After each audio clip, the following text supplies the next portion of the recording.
Maurice Renoma, bonjour. Vous êtes styliste et créateur de la fameuse marque Renoma qui porte votre nom. Vous avez habillé de nombreuses célébrités, parmi elles Serge Gainsbourg. Alors votre relation n'est pas restée professionnelle puisque vous êtes devenu un ami privilégié du chanteur et ce jusqu'à la fin de sa vie. Personne ne le connaît mieux que vous dans son intimité, j'ai envie de dire, puisque vous étiez l'un de ses plus fidèles et plus proches amis. Alors vous êtes né dans une famille de tailleurs juifs, une enfance passée à la rue Notre-Dame de Nazareth, dans le Marais, entre les ateliers de confection et les entrepôts, et puis ce vif souvenir des déportations. Est-ce que ce passé commun douloureux a scellé votre amitié avec Gainsbourg? La judéicité a certainement favorisé nos relations. On avait des points communs, lui juif d'origine russe, moi polonaise. Alors dans quel contexte a eu lieu votre rencontre, Maurice Renoma? Je crois qu'au début, ça n'a pas été l'amour fou. Justement, c'était dans l'avion, dans un Boeing 747, je me rappelle très bien, on était au bar, il y avait le bar au premier étage, et en fait, on s'est retrouvés au bar, comme évidemment, avec Serge m'a vu monter au bar, il est monté aussi, puis évidemment, il fallait boire un petit whisky, il m'offre un petit whisky, on s'offre un petit whisky, on se dit pas grand-chose, et puis après on se retrouve dans le lobby de l'hôtel, et puis là, il s'est ouvert d'un seul coup, ça a été la grande rigolade, en fait. Notre amitié était liée à la rigolade, comme deux potages d'école qui n'arrêtaient pas de raconter des histoires et de s'amuser sur n'importe quoi. Alors justement, à l'époque, vous souhaitez faire incarner votre maison par un duo typiquement français pour le marché japonais. Vous avez d'abord proposé Jacques Dutronc et puis Françoise Hardy, mais le Japon a préféré Gainsbourg et Birkin. Alors vous vous envolez donc pour ce pays ensemble. À votre avis, pourquoi ont-ils préféré ce duo? Finalement, est-ce qu'ils incarnaient typiquement le couple français? Et en fait, les Japonais pensaient que ni l'un ni l'autre était connu au Japon. Ils ont voulu coller à la marque Renoma un esprit, disons, beaucoup plus révolutionnaire et créatif. Ils avaient raison d'ailleurs. Il faut dire que le couple était tellement, le couple était magique. On les voyait dès qu'on arrivait quelque part, tout le monde s'arrêtait de manger, tout le monde s'arrêtait de danser. Mais au moment de votre rencontre, Gainsbourg est connu, mais le succès n'est pas encore au rendez-vous. Il n'écoule pas tous ses disques. Finalement, lui, qui était complexé par son physique, va réussir à en faire une force. Comment va-t-il créer ce style dandy grunge? Entre les conseils de Jane Birkin et vos vêtements, il s'est complètement métamorphosé.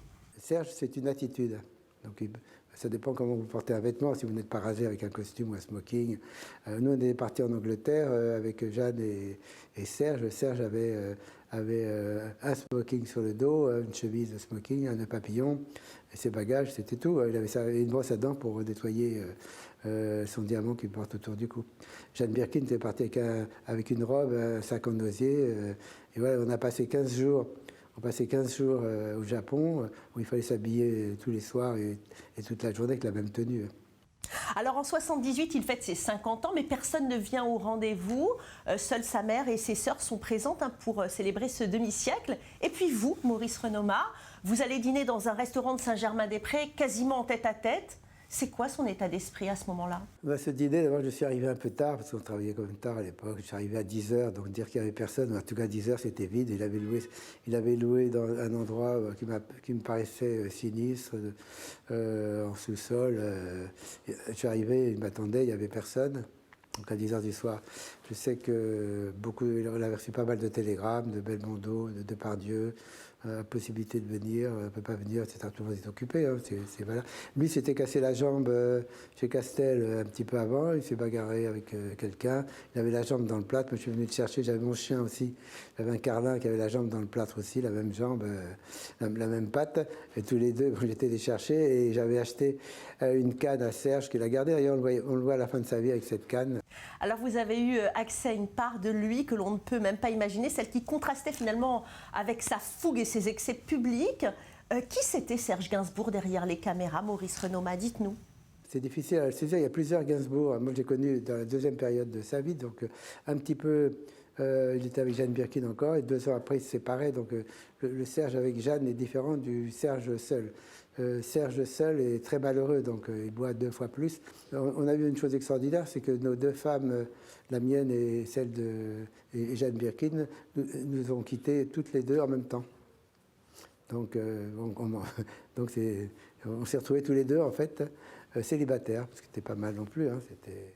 Une drôle de période. Alors arrive le succès de son album Aux armes, etc. Et là, c'est la renaissance. Comment est-ce qu'il a vécu ce succès?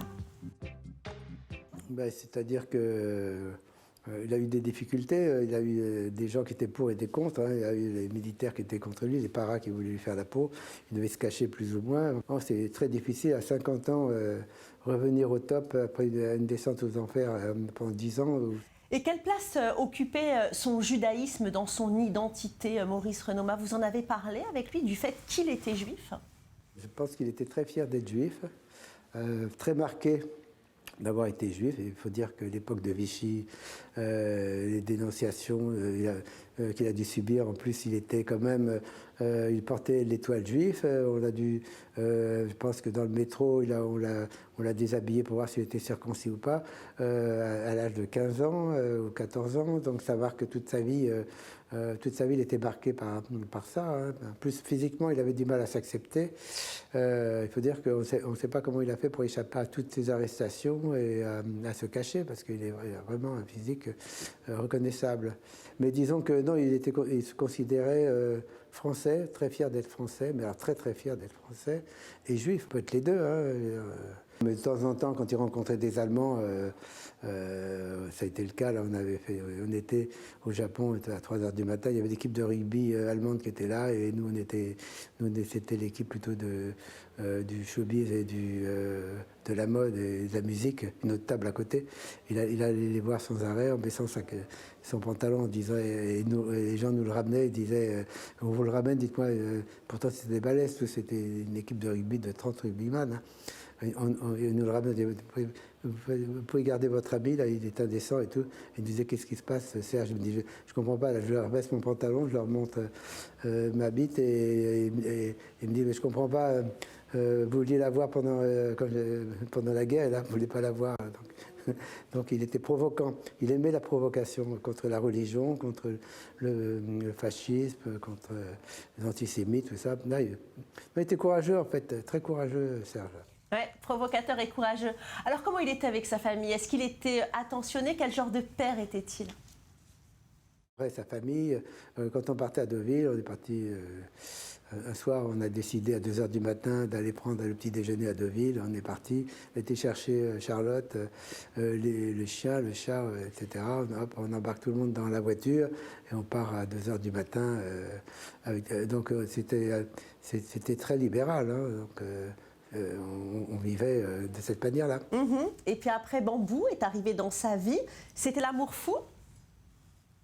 Il y a eu Bambou qui est arrivé, je pense que j'ai présenté Bambou à l'Élysée Matignon. Il y a eu une longue histoire avec Bambou, c'est aussi compliqué. Il a voulu en faire une star comme à Jane Birkin, mais Bambou n'avait pas envie de chanter ni d'être une star. Mais dites-moi, Maurice Renoma, il était toujours amoureux de Jane Birkin, non? Oh, il a toujours été amoureux de Jane, oui. Oui, non, il a été toujours très amoureux. De toute façon, quand on a été une fois très amoureux, on le reste plus ou moins. Alors malgré tout, une amitié profonde, malgré une vie pleine de hauts et de bas, une vie pleine de rire, de fou rire, c'est ce que vous retenez de Gainsbourg? On avait une bonne amitié qui a duré un certain nombre d'années, et c'était de la grande rigolade, quoi. C'est ce qui manque le plus. J'ai jamais trouvé quelqu'un avec qui on peut rigoler autant. Merci beaucoup Maurice Renoma de votre intervention sur i24 News. Au revoir. Et impossible